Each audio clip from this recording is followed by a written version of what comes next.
Hello students, welcome back. आज हम अपनी नई यूनिट स्टार्ट कर रहे हैं, that is our unit number 7, P block elements. कौन सी यूनिट स्टार्ट करेंगे आज हम? पी ब्लॉक एलिमेंट को स्टार्ट कर रहे हैं। इसके अंदर काफ़ी लेंथी यूनिट है, बट टेंशन लेने की कोई ज़रूरत नहीं है। वन बाय वन हम इसे आराम से सॉल्व कर लेंगे। एक चीज़, जो पी ब्लॉक है वो स्टार्टिंग की जो 13th एंड 14th ग्रुप होता है वो आप पहले पढ़ चुके हैं 11th के अंदर। तो हम यहाँ पर 15th ग्रुप से स्टार्ट कर रहे हैं। ओके, तो 15th ग्रुप से स्टार्ट करेंगे पी ब्लॉक एलिमेंट। सबसे पहले तो पी ब्लॉक एलिमेंट, जो भी एलिमेंट मैं यहाँ पे लिखूंगी उन्हें पी ब्लॉक एलिमेंट के नाम से जाना ही क्यों जाता है? ऐसी क्या स्पेशलिटी होती है कुछ एलिमेंट के अंदर कि हम उन्हें पी ब्लॉक के अंदर रखते हैं? तो इसका आंसर है, आप बताएंगे कि पी ब्लॉक एलिमेंट वो एलिमेंट होते हैं जिनके अंदर जो लास्ट इलेक्ट्रॉन होता है, last electron enters into the p subshell. Okay, यानी ये वो पी ब्लॉक एलिमेंट जो है वो एलिमेंट होते हैं जिनके अंदर जो लास्ट इलेक्ट्रॉन होता है वो कहाँ एंटर करेगा? पी सबशेल के अंदर एंटर करेगा। तो इसलिए हम उन्हें क्या कह देते हैं? P block element. हम यहाँ पे स्टडी करने वाले हैं ग्रुप नंबर 15 की। कौन से ग्रुप की स्टडी करेंगे? ग्रुप नंबर 15 की। इसे किस नाम से जाना जाता है? नाइट्रोजन फैमिली के नाम से जाना जाता है, नाइट्रोजन फैमिली। ओके, और जो नाइट्रोजन फैमिली है इसके अंदर कौन कौन से एलिमेंट आते हैं? Nitrogen, phosphorus, arsenic, antimony and bismuth. कौन कौन से एलिमेंट आते हैं? नाइट्रोजन, फास्फोरस, आर्सेनिक, एंटीमनी और बिस्मिथ। ओके, ये आपको याद रखने पड़ेंगे, अब साथ साथ याद करते जाएं। जो नाइट्रोजन फैमिली है इसे पिनेकोजेंस, नाइट्रोजन फैमिली है इसे पिनेकोजेंस के नाम से भी जाना जाता है। किस नाम से जाना जाता है? पिनेकोजेंस के नाम से। पिनेकोजेन क्यों कह रहे हैं हम इसे? पिनेकोजेन जो है ये एक ग्रीक लैंग्वेज का वर्ड है। कौन सी लैंग्वेज का है? ग्रीक लैंग्वेज का, जिसका मतलब क्या होता है? सफोगेटिंग।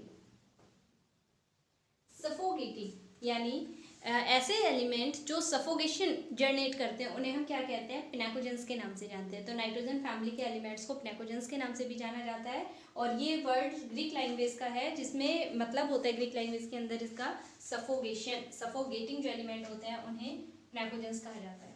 अब यहाँ पे बात करते हैं हम जर्नल इलेक्ट्रॉनिक कॉन्फ़िगरेशन के बारे में। जर्नल इलेक्ट्रॉनिक कॉन्फ़िगरेशन क्या रहेगा इसका?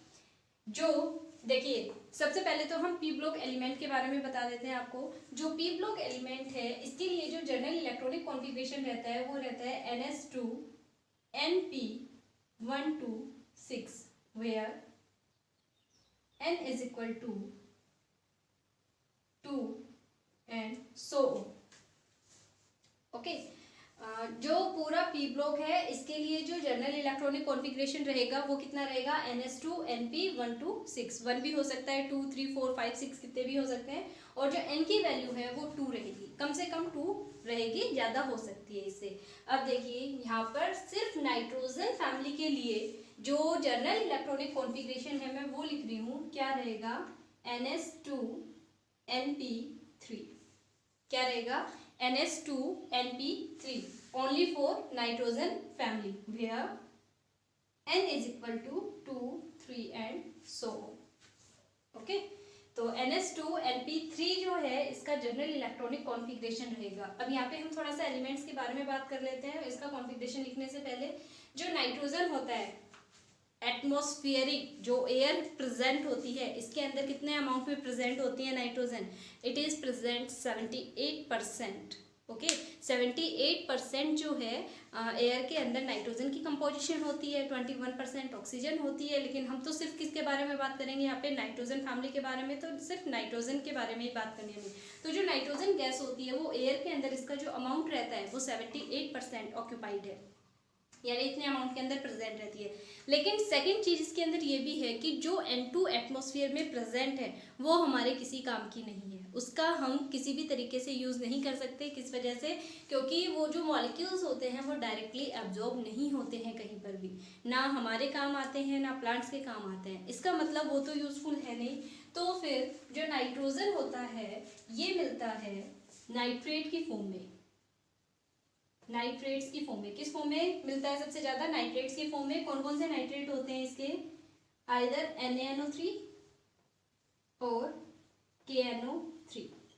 इन दोनों फॉर्म के अंदर सबसे ज्यादा ये नाइट्रेट फॉर्म के अंदर प्रेजेंट रहती है। इसके अलावा भी दूसरे जो स्कोप हैं, ऑप्शंस होते हैं, उनमें प्रेजेंट रहती है, लेकिन ज्यादातर इसी फॉर्म के अंदर ये प्रेजेंट रहती है।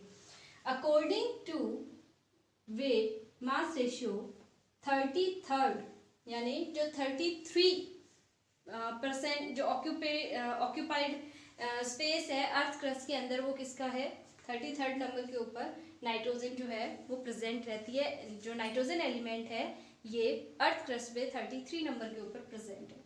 ओके, तो इतना प्रेजेंट रहता है। अब हम बात करते हैं, नाइट्रोजन हो गया, फास्फोरस जो है इसके भी बहुत सारे और प्रेजेंट रहते हैं, उनके बारे में मैं अभी आपको नहीं बता रही हूँ। हम मेन जो है अपना ये फैमिली स्टार्ट कर रहे हैं। तो देखिए, नाइट्रोजन एटॉमिक नंबर होता है 7।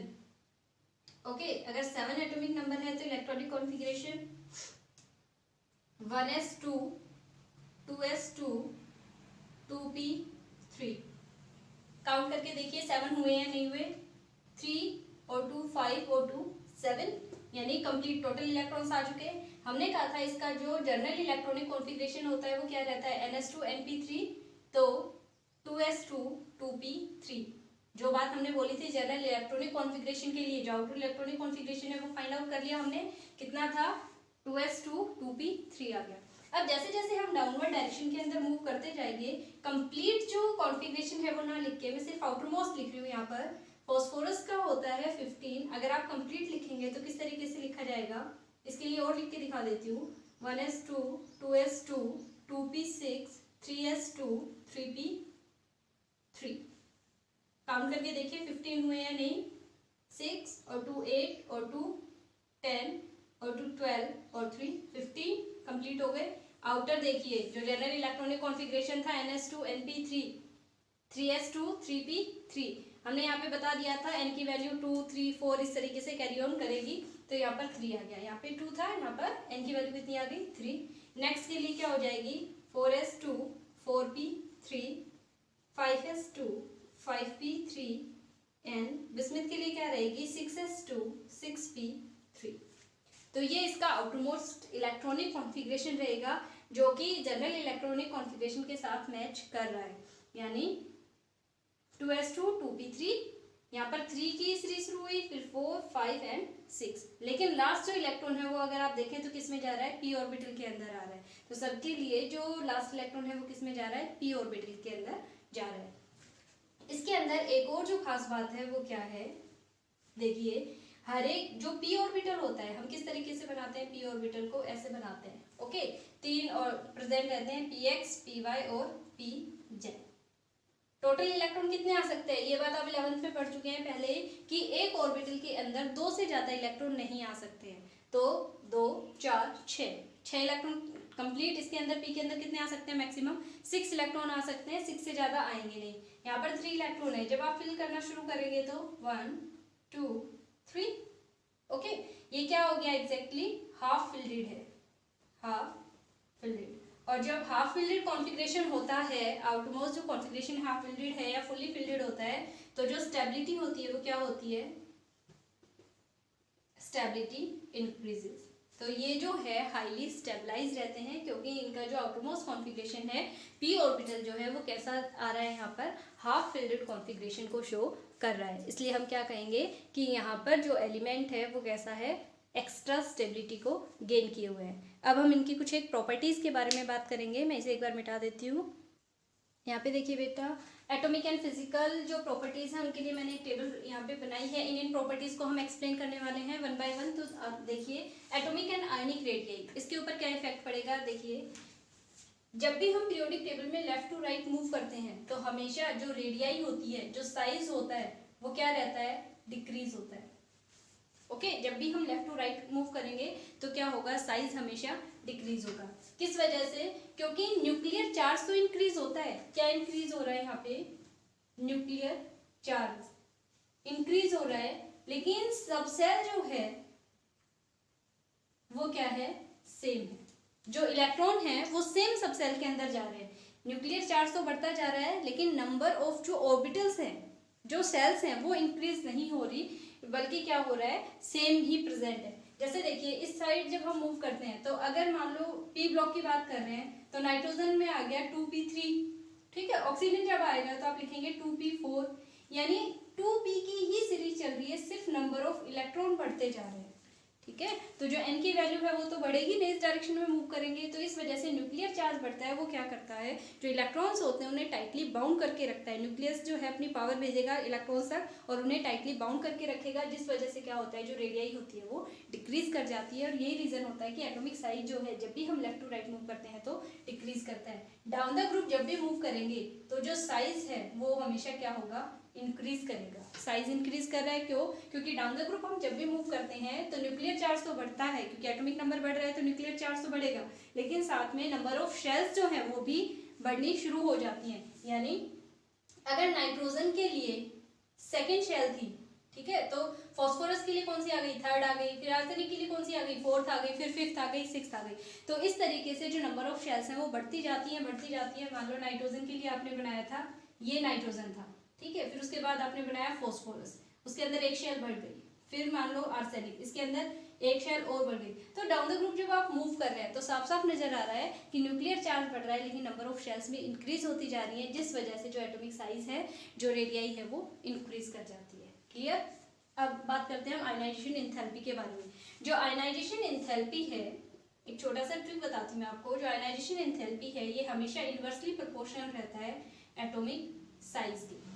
ओके, जो एटॉमिक साइज होता है उसके इनवर्सली प्रोपोर्शनल रहता है, यानी एटॉमिक साइज जितना ज्यादा होगा आयनाइजेशन एंथैल्पी उतनी ही कम होगी। तो down the group atomic size अगर बढ़ रहा है तो आयनाइजेशन एंथैल्पी क्या होगी, डिक्रीज हो जाएगी। और अगर left to right atomic size जो है वो डिक्रीज हो रहा है तो आयनाइजेशन एंथैल्पी पे क्या इफेक्ट पड़ेगा, ये इंक्रीज हो जाएगी। यानी लेफ्ट टू राइट जब आप मूव करेंगे तो आयनाइजेशन एंथैल्पी जो है ये क्या होगी, इंक्रीज हो जाएगी। और डाउन द ग्रुप जब आप मूव करेंगे तो आयनाइजेशन एंथैल्पी डिक्रीज कर जाएगी।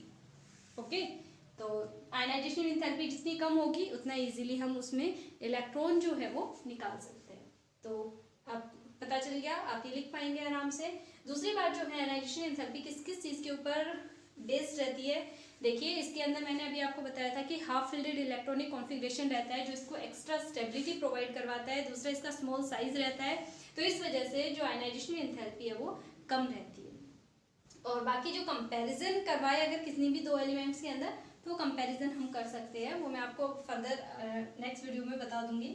इलेक्ट्रोनेगेटिविटी, जो इलेक्ट्रोनेगेटिविटी होती है ये भी इनवर्सली प्रोपोर्शनल होती है किसके, साइज के। ओके, किस तरीके से, देखिए अगर हम लेफ्ट टू राइट मूव कर रहे हैं तो हमेशा इलेक्ट्रोनेगेटिविटी क्या होती है, इंक्रीज होती जाती है। इस डायरेक्शन में जब भी मूव कर रहे हैं हम तो इलेक्ट्रोनेगेटिविटी क्या होगी, इंक्रीज होगी।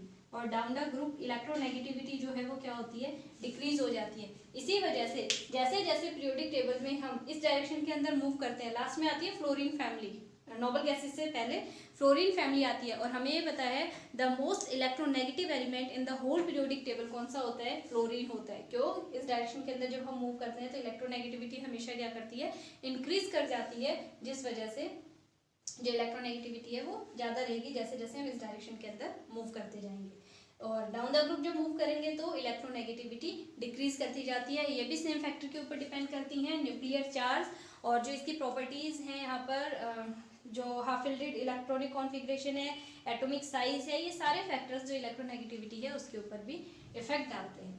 नेक्स्ट है मेटेलिक करेक्टर। मेटेलिक करेक्टर के ऊपर क्या इफेक्ट पड़ेगा, देखिए हमने जो मेटेलिक करेक्टर है वो किस तरीके से देख सकते हैं आप, मैं दोबारा लिख देती हूँ यहाँ पे, नाइट्रोजन, फॉस्फोरस, आर्सेनिक, एंटीमनी और बिस्मिथ। नाइट्रोजन और फॉस्फोरस जो होते हैं ये नॉन मेटेलिक नेचर के रहते हैं। कैसे रहेंगे, नॉन मेटेलिक नेचर के। आर्सेनिक और जो एंटीमनी होता है ये कैसा रहेगा, मेटेलॉइड, मेटेलॉइड रहता है। और बिस्मिथ जो है ये कैसा रहता है, मेटल होता है, ये मेटेलिक नेचर का होता है। इसका मतलब डाउन द ग्रुप जब आप मूव कर रहे हैं तो मेटेलिक कैरेक्टर जो है वो क्या हो रहा है, मेटेलिक कैरेक्टर इंक्रीज कर रहा है, ठीक है।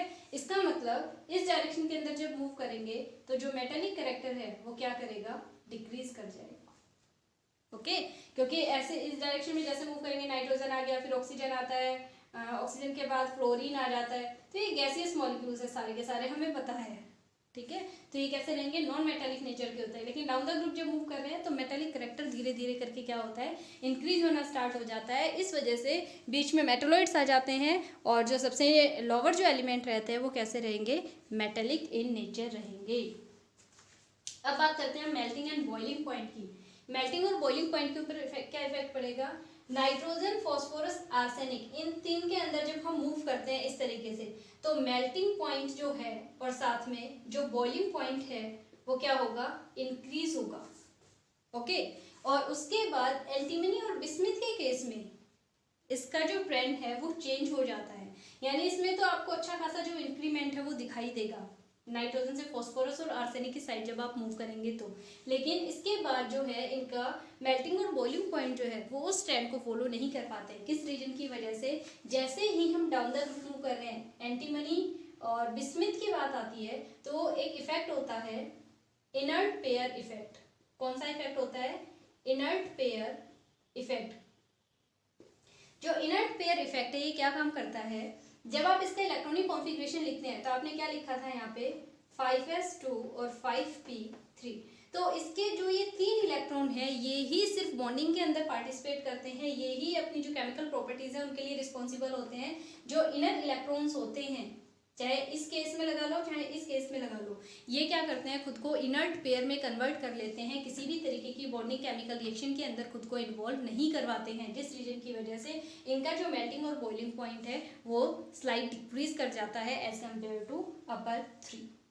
ओके, तो कौन सा इफेक्ट काम कर रहा है यहाँ पे, इनर्ट पेयर इफेक्ट। इसके बाद बात आती है एलोट्रोपी। एलोट्रोपिक जो फॉर्म है इसमें नाइट्रोजन और बिस्मिथ, ध्यान रखिएगा, नाइट्रोजन और बिस्मिथ जो है ये एलोट्रोपिक फॉर्म शो नहीं करेंगी।